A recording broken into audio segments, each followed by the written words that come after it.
हमारे साथ मंच पर उपस्थित हमारे साथ कैबिनेट मंत्री आदरणीय रामू वालिया साहब, पार्टी के बहुत वरिष्ठ नेता, कई बार रहे सांसद रवि वर्मा जी, हमारी पार्टी के जिलाध्यक्ष नौजवान साथी अनुराग पटेल जी, मंच पर उपस्थित आदरणीय बंशीधर राज जी, शशांक एमएलसी आनंद भदौरिया जी, जिनके विधानसभा क्षेत्र में ये शानदार कार्यक्रम हो रहा है, नौजवान विधायक उत्कर्ष वर्मा जी, विधायक विनय तिवारी जी, राम सरन जी, अनय कृष्ण गोपाल पटेल जी, विधायक सुनील भार्गव लाला, आर्य उस्मानी साहब, यशपाल चौधरी जी, अनीता यादव जी, कयूम खां साहब, धीरेन्द्र बहादुर सिंह जी, गुरप्रीत सिंह जारजी साहब, हीरा ठाकुर जी, नरेश यादव, धनंजय उपाध्याय, युवा संगठन के सभी पदाधिकारी, राजीव गुप्ता, मंच पर उपस्थित आनंद मोहन त्रिवेदी जी, बगल के ही हमारे विधायक मंत्री अनूप गुप्ता जी से लेकर के बहुत सारे हमारे पार्टी के सभी नेता इस कार्यक्रम में उपस्थित, बड़ी संख्या में समाजवादी साथी पदाधिकारीगण, जिन्हें मैं देख रहा हूं बहुत सारे जिम्मेदार कार्यकर्ता, बड़ी संख्या में किसान, माताएं बहनें, नौजवान साथी पत्रकार बंधुओं, मैं सबसे पहले लखीमपुर जनता का बहुत बहुत धन्यवाद और आभार प्रकट करना चाहता हूं। और इसलिए आभार प्रकट करना चाहता हूं कि आपने एक शानदार और ऐतिहासिक कार्यक्रम कराने का काम किया है। मुझे जानकारी मिली है जहां इतनी गर्मी है, उमस है, उसके बावजूद भी लोगों का आना रात में ही शुरू हो गया था। कुछ हमारे साथी रात में ही रुके हैं, लाभार्थी कुछ रात में ही रुक करके आज सुबह आए हैं। हालांकि हमें कार्यक्रम में बहुत पहले पहुंच जाना चाहिए था, लेकिन हम चाहते थे कि हमारे साथ जो मंत्री बने हैं रामू वालिया जी, वो भी आ जाए, कम से कम सिख समाज के बीच में कुछ संदेश दे दें। इसलिए 1 घंटा हमने उनका इंतजार भी किया।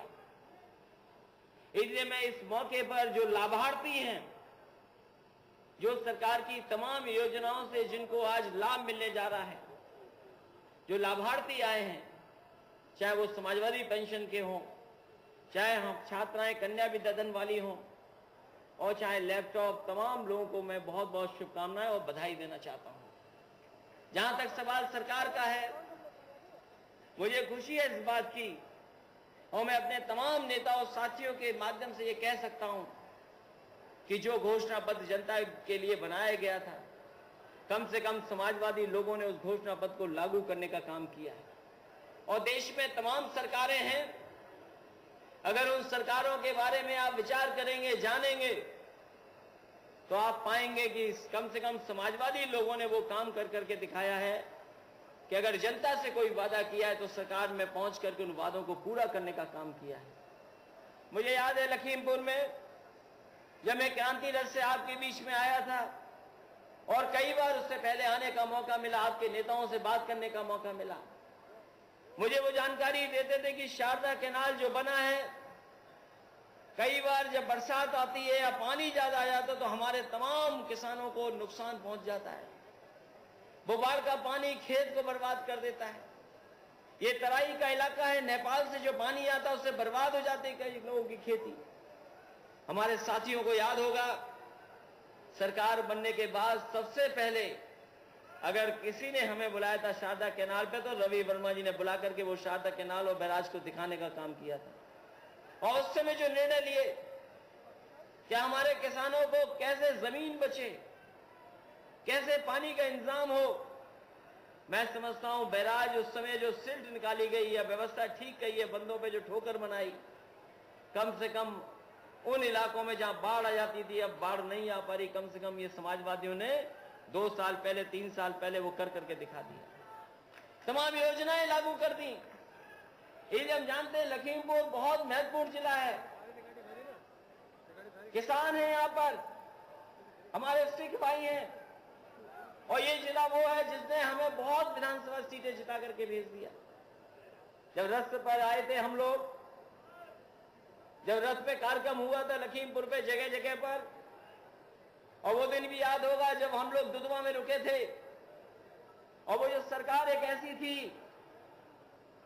कि उसका आतंक बोले या कुछ और बोले, इतना था कि जब हम दुधवा पहुंचे थे, अधिकारी दुधवा को छोड़ के भाग गए थे। हमने कहा कि अगर हमें खाना खाना तो खाना कहां खाएंगे। हमारे साथियों को याद होगा वो कैंटीन बंद कर करके भी भाग गए थे, और जो व्यवस्था थी, जो व्यवस्था होनी चाहिए वो नहीं थी। लेकिन उसके बावजूद भी हमने कहा कि चाहे बिजली हो ना हो, कैंटीन में खाना मिले ना मिले, लेकिन अब लखीमपुर आ गए हैं, अब रुकेंगे दुधवा में ही, चाहे हमें अपना इंतजाम करना पड़े। वो जनरेटर में तेल और वो नहीं था डीजल। हमारे साथियों को याद होगा जनरेटर चलाने के लिए डीजल भी नहीं दिया उन्होंने, वो डीजल का हम लोगों ने इंतजाम किया। खाना बनाने वाले भाग गए, लेकिन खाना बनाने वाला हमारे साथ था, उसने खाना हम लोगों को वहीं पर लकड़ी जुगाड़ कर करके और वहीं पर खाना बनाने का काम किया। इसलिए साथियों हम जानना चाहते हैं, और आप भी जानते होंगे, अब कम से कम दुधवा में हम लोग थोड़ा बहुत तो परिवर्तन ला दिया है, थोड़ा बहुत इंतजाम ठीक कर दिया है।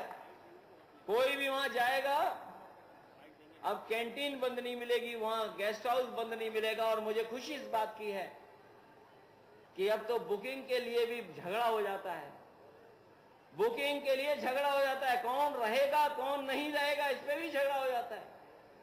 एक बार तो ऐसा झगड़ा हुआ है, हमारे साथी और प्रेस के लोग जानते होंगे, क्या डीएम का भी झगड़ा हो गया, वन विभाग के अधिकारियों का भी झगड़ा हो गया, क्योंकि शानदार चीजें बना दी। इसलिए कम से कम लोग आना शुरू हो गए, दुधवा में बड़ी संख्या में आना शुरू हो गए।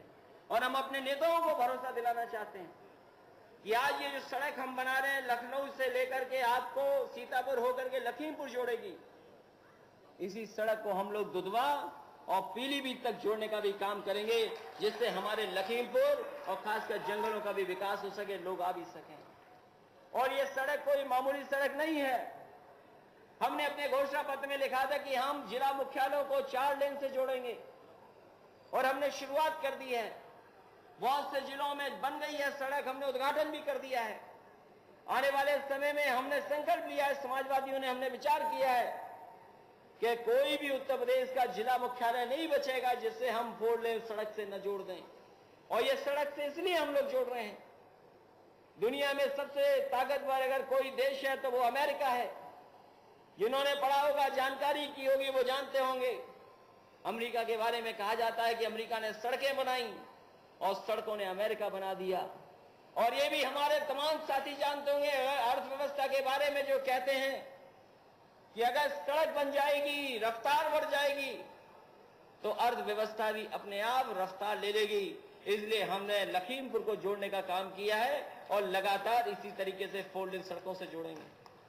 उत्तर प्रदेश में बहुत सारे जिले जोड़े हैं, बनारस से सोनभद्र जुड़ गया है, बाबतपुर से भदोही जोड़ दिया, आपका राठ से लेकर के हमीरपुर रोड से लेकर के कालपी जोड़ दिया, उधर मुरादाबाद से संभल जोड़ा है, बहराइच से श्रावस्ती जोड़ा है। अब मैं कह सकता हूं कि लगभग 40 जिलों के लगभग हम लोगों ने 4 लेन से जोड़ने का काम किया है। 4 लेन से जुड़ने के बाद न केवल यात्रा सुरक्षित होगी, साथ ही साथ कम समय में भी आप पहुंच सकेंगे, ऐसा इंतजाम हम करने जा रहे हैं। हमने लैपटॉप भी बांट दिया, कन्या विद्याधन भी देके दिखा दिया। अपनी माताएं बहनें जो गरीब हैं, जिनके पास पेंशन नहीं पहुंच पाती थी, कम से कम समाजवादी लोगों ने समाजवादी पेंशन देने का काम किया है। और ये लगातार हम लोग पेंशन बढ़ा रहे हैं। पिछले बजट में 45 लाख महिलाओं को पेंशन दे रहे थे, और इस बार हम लोगों ने 55 लाख महिलाओं को पेंशन से जोड़ने का काम किया है। हम अपने गरीब माताओं बहनों को भरोसा दिला सकते हैं, अपने तमाम नेता जो हमारे मंच पे बैठे हैं उनको भरोसा दिला सकते हैं, अगर हमने 45 से 55 किया है, आने वाले समय में हम समाजवादी लोग कोई परिवार नहीं छोड़ेंगे जो गरीब होगा और जिसको समाजवादी पेंशन न उपलब्ध करा दें, ऐसा भी इंतजाम करने जा रहे हैं। नौकरियां कैसे मिले, रोजगार के इंतजाम कर रहे हैं। सब विभागों में नौकरियां निकाली हैं। पुलिस में भी इतनी कभी भर्ती नहीं हुई होगी जितनी हमने भर्ती करके दिखा दी।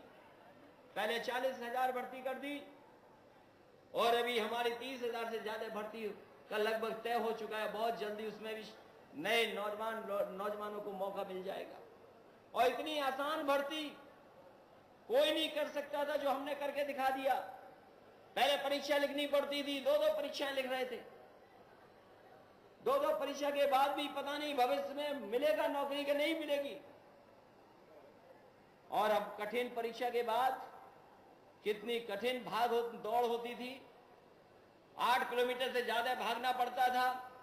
पुराना रिकॉर्ड उठा करके देख लो, कई नौजवान भागते भागते जान खो गए, जान देनी पड़ गई नौकरी को पाते पाते। कम से कम समाजवादी लोगों ने उस व्यवस्था को बदल दिया और आसान भर्ती कर दी। और आसान भर्ती इसलिए कर दी क्योंकि आपके पास पुलिस फोर्स की कमी है, आपके पास लाखों पुलिस फोर्स की कमी है। उस कमी को दूर करने के लिए अगर किसी ने सबसे ज्यादा भर्ती करके दिखाया था तो वो समाजवादी लोगों ने 3 साल के अंदर लगभग 75,000 भर्ती करके दिखाने का काम किया। तो भर्ती भी हो रही है, नौकरियों के अवसर भी उपलब्ध हो रहे हैं और कम से कम वो इंतजाम कर रहे हैं कि लोग आकर के यहां पर उद्योग लगाएं, कारखाने लगाएं। हमने किसानों को भी सुविधा दे दी। बता कोई सरकार रही हो जिसने किसानों का पानी मुफ्त कर दिया हो? समाजवादी लोगों ने किसानों का पानी मुफ्त कर दिया। नहरें कैसे साफ सुथरी रहे, पानी कैसे खेत तक पहुंचे, वो इंतजाम किया। बिजली का इंतजाम बेहतर कर दिया, ज्यादा सब स्टेशन बनाए। सवाल यह है कि गांव में बिजली पहुंचेगी कब? जब पहुंचेगी तब जब उसमें सब स्टेशन बने होंगे, तार बिछे होंगे। कम से कम मैं कह सकता हूं और आंकड़ों के हिसाब से मैं कह सकता हूं, अगर सबसे ज्यादा सब स्टेशन किसी ने बनाए हैं तो समाजवादी लोगों ने बना करके गांव में पहुंचाने का बिजली का इंतजाम किया। बिजली उत्पादन भी बढ़ाया, ज्यादा गांव में बिजली पहुंचाने का भी काम किया।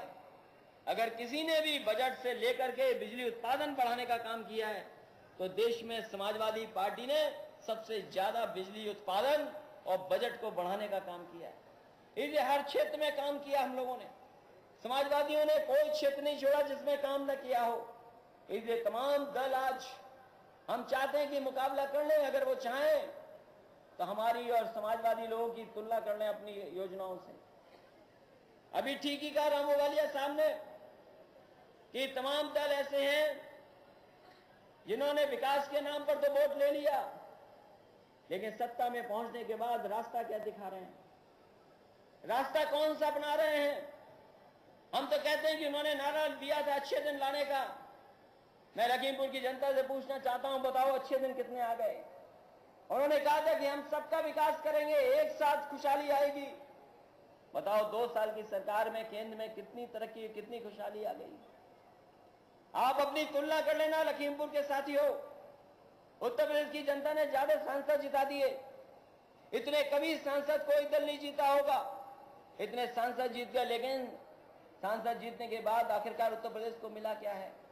अगर आंकड़े ठीक कहते हैं, अगर आंकड़े ठीक हैं तो जनता ने तो जिता दी ज्यादा सांसद, लेकिन सरकार बनने के बाद उन्हीं लोगों ने उत्तर प्रदेश का 9,000 करोड़ कम करने का काम किया। नीति आयोग जब से बना है उत्तर प्रदेश को लाभ नहीं मिला है, उससे उत्तर प्रदेश का नुकसान हुआ है, 9,000 करोड़ का नुकसान हुआ है। और किस रास्ते पे ले जाना चाहते हैं? ये वही दल के लोग हैं जिन्होंने उत्तर प्रदेश का माहौल खराब करने का काम किया, कोशिश भी की।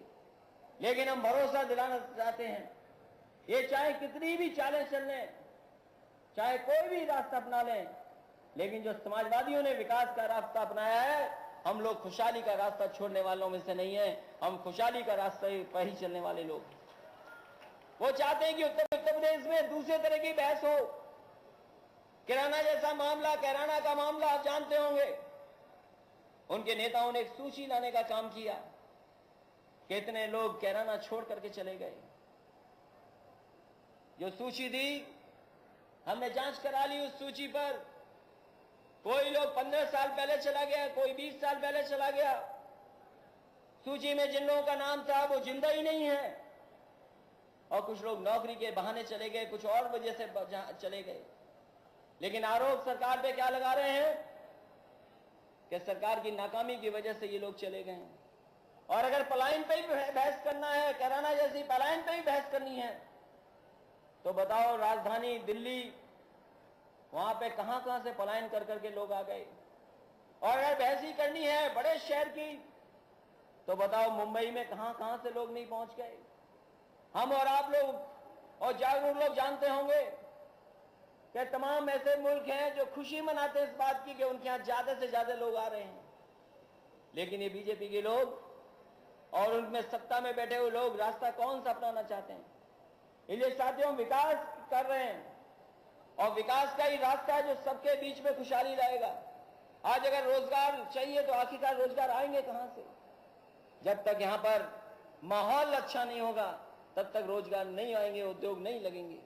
इसलिए साथियों, ये लोग जानबूझ करके न केवल उत्तर प्रदेश को बदनाम कर रहे हैं, बल्कि उत्तर प्रदेश में कोई उद्योग व कारखाने वाले लोग ना है, ये भी इस तरह का माहौल पैदा कर रहे हैं। आज कैराना की खबर हमारे और अखबार में शायद ना हो, उतनी हमारे और अखबार में शायद न छपी हो बड़ी खबर, लेकिन देश के सबसे आर्थिक राजधानी में फ्रंट अखबार पे छपा है कि कैराना में आखिर क्या हो रहा है। तो ये जो कैराना जैसे सवाल उठा रहे हैं, केवल उत्तर प्रदेश को बदनाम कर रहे हैं और केवल उत्तर प्रदेश का माहौल कैसे खराब हो जाए, कैसे राजनीतिक हैसियत बढ़ा दें, इसलिए काम करें इस तरह का। इसलिए साथियों, आपको जहां विकास समाजवादी लोग कर रहे हैं, वहीं ऐसी ताकतों से भी सावधान रहना पड़ेगा, क्योंकि आने वाले समय में, क्योंकि चुनाव आ रहा है, चुनाव में पता नहीं कौन कौन क्या क्या तरीका अपना ले। हमारे प्रधान लोग जानते होंगे, हमारे तमाम लोग जो चुनाव लड़ते हैं वो जानते होंगे, चुनाव जीतने के लिए जाने कौन कौन से तरीके अपनाए जाते हैं। इसलिए ये भारतीय जनता पार्टी के लोग कैराना जैसा सवाल उठा करके और भाईचारे का खत्म कर करके ऐसे सवाल उठा रहे हैं। इसलिए हम चाहते हैं कि तुलना कर लें, उनके 2 साल में जो काम हुए हैं वो तो जनता के बीच में लाएं, कम से कम वो काम तो जनता के बीच में लाएं। 2 साल में जो उपलब्धियां हैं वो जनता को बताएं और हम अपनी उपलब्धियां बताते हैं। और मैं आपको कह सकता हूं, हमारे पत्रकार साथी जानते होंगे, अगर उपलब्धियों पर सवाल हो जाएगा तो समाजवादी लोग आगे निकल जाएंगे, बीजेपी के लोग बहुत पीछे छूट जाएंगे। इसलिए चाहे पेंशन हो, विद्याधन हो, बेरोजगारों को रोजगार हो, चाहे यूनिवर्सिटी बनानी हो, कॉलेज बनाने हो, नए पॉलिटेक्निक बनाने हो, चाहे महिलाओं को समाजवादी पेंशन देनी हो, चाहे एम्बुलेंस जैसी सुविधा उपलब्ध करानी हो, समाजवादी लोगों ने काम कर करके दिखाया है। इसलिए आने वाले समय में भी हम लोग काम करेंगे और जिस रफ्तार से उत्तर प्रदेश को आगे बढ़ाने का काम किया है, ये रफ्तार रुकने वाली नहीं, इसी रफ्तार से हम लोग आगे बढ़ाते रहेंगे। इन्हीं शब्दों के साथ हम अपने तमाम विधायकों को भरोसा दिलाना चाहते हैं, क्योंकि हमारे विधायक चाहते थे कि बोल ले और कुछ न कुछ अपनी मांग क्षेत्र की कह दे और रख दे। उन्होंने लिख करके दिया है, हम उनको भरोसा दिलाना चाहते हैं विधायकों को कि अभी सरकार का समय भी है और पैसा भी है, जो जो उनका शामिल हो सकता है विकास की चीजें, उनको हम शामिल करने का काम करेंगे, जिससे उनके क्षेत्र में भी विकास कहीं ना कहीं दिखाई दे। साथ ही साथ हम अपने उत्कर्ष लखीमपुर के विधायक को ये कहना चाहते हैं, जब मैं आया हूं तो मैंने देखा है तार किस तरीके से सड़कों पर हैं, तारों का जाल पूरे शहर में दिखाई देता है। हालांकि हम लोगों ने अपने सीमित संसाधनों से बहुत सारे शहरों में तार को भी अंदर करने का सिलसिला शुरू किया है। हमने उदाहरण के लिए आजमगढ़, मऊ, बहुत सारे ऐसे जिले जहां पर बिजली का बहुत ज्यादा मकड़जाल था तारों का, उन तारों को अंदर करने का काम किया, जिससे कम से कम नियंत्रण में और जितनी हम बिजली देना चाहें वो पहुंचा सकें। आने वाले समय में हम लखीमपुर शहर को भी शामिल करेंगे, जिससे कि यहां भी कम से कम और शहरों की तरह 24 घंटे बिजली कैसे उपलब्ध हो, उस इंतजाम को कर करके यहाँ भी बिजली बढ़ाने का काम करेंगे। इन्हीं शब्दों के साथ हम अपने नेताओं का, कार्यकर्ताओं का धन्यवाद देते हैं। तमाम लाभार्थी जो इतनी गर्मी में, उमस में भी मौजूद हैं, मैं उनका भी स्वागत करता हूं, बधाई देता हूं। कम से कम आप लोगों के बीच में हम समाजवादी लोग ये कह सकते हैं कि हम लोगों ने जो वादा किया जनता के बीच में, उसको पूरा करने का काम किया है। इसी तरीके से लगातार हम किसानों को, नौजवानों को, माताओं बहनों को सुविधा देते रहेंगे, जिससे कि हमारे उत्तर प्रदेश को आगे बढ़ने का मौका मिले। इन्हीं शब्दों के साथ अपने कार्यकर्ताओं का भी धन्यवाद, अपने मंच पे बैठे हुए नेता उनका भी बहुत बहुत बधाई। और जहां तक हमारे रामो वालिया का सवाल है, रामो वालिया जी के ऐसा कभी उत्तर प्रदेश के इतिहास में नहीं हुआ होगा जितना समाजवादी पार्टी ने करके दिखाया है। मुझे याद है जब रामू वालिया साहब को हम लोगों ने शपथ दिलाई, नेताजी ने कहा आप शपथ दिला दो। हम लोगों ने रामू वालिया साहब को शपथ दिला दी, क्योंकि 6 महीने तक किसी सदन में अगर नहीं है सदस्य आप रह सकते हैं, लेकिन आखिरी दिन जब सदस्यता जा रही थी हम लोगों ने इनको नॉमिनेट करके भी अपर हाउस में भेज दिया। और मुझे खुशी इस बात की है कि जब से रामू वालिया साहब आए हमारे साथ, कम से कम मंच पर और जनता में भी बड़ी संख्या में सिख लोग दिखाई देने लगे हैं।